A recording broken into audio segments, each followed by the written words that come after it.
اہل حدیثوں سے میں کہتا ہوں میرے بھائیو آپ کو کیا مسئلہ ہے؟ وہ کہتے ہیں دیکھیں جی ہماری تو ہر چیز بخاری مسلم میں لکھی ہے، نماز کا طریقہ دیکھ لیں، فلاں چیز دیکھ لیں.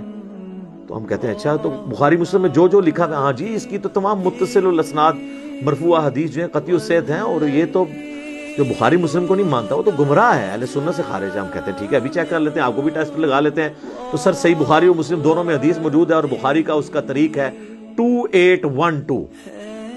ہاں جی اب تو ویسے اس کا نمبر ہی بولے تو ساتھ ہی کھوتی مر جاتی ہے ندی کہ نبی صلی اللہ علیہ وآلہ وسلم نے فرمایا وائے عمار تجھے ایک باغی جماعت قتل کرے گی، تو انہیں اللہ اور جنت کی طرف بلائے گا اور وہ جماعت دوزخ کی طرف بلا رہی ہوگی. تو ہم کہتے ہیں میرے بھیا پھر فیصلہ کرو کہ مولا علی کی پارٹی جنت اور اللہ کی پارٹی ہے، اور مولا علی کے مخالفین جو آل امیہ تھے وہ جہنم کی طرف بلانے والی پارٹی ہے.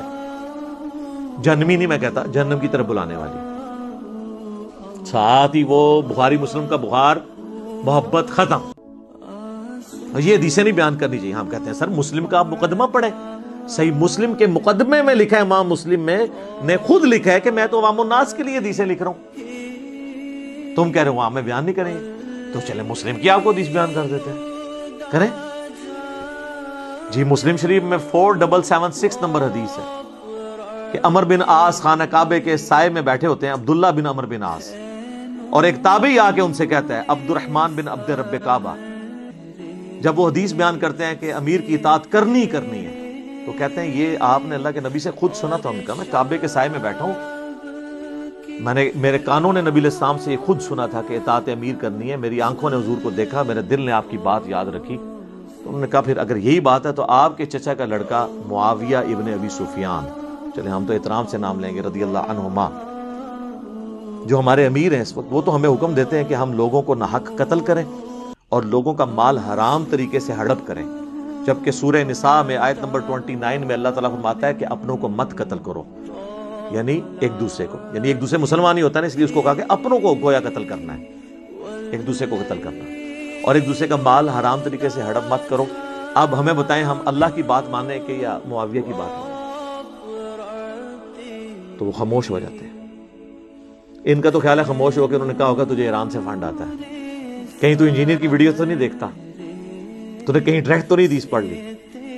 تو وہ سر اٹھا کے کہتے ہیں کہ جن کاموں میں معاویہ تمہیں اللہ کے حکم کے مطابق چلاتا ہے اس میں ان کی اطاعت کرو، اور جس میں وہ مخالفت کرے تم اس کی نافرمانی کرو. یہ حدیث جب ہم مسلم سے بیان کرتے ہیں تو یہ ماننے کے لیے تیار ہو جائیں گے. اور اس سے بڑی حدیث صحیح مسلم کی 240، علی سے محبت نہیں رکھے گا مگر مومن، علی سے بغض نہیں رکھے گا مگر منافق. بغض علی کی جتنی شکلیں ہیں وہ منافقت کی اولین علامتوں میں سے ایک علامت ہے. بس آپ یہ حدیث کسی سنی کی مسجد میں لگا کے دیکھیں تو شام تک وہاں پہ گڑبڑ شروع ہو جائے گی، چاہے وہ بریلوی ہو دیوبندی والی حدیث ہو، کیونکہ انہیں پتہ چل جائے گا کہ یہ تو کسی اور پلیٹ فارم سے بول رہا ہے. حالانکہ مسلم شریف ہمارا ہی پلیٹ فارم ہے، بخاری ہو مسلم یہ دونوں ہمارے ہی پلیٹ فارم ہے. تو اس کے اوپر مجھے بتائیں اب اہل حدیث کو کیا غصہ کھانے کی ضرورت ہے؟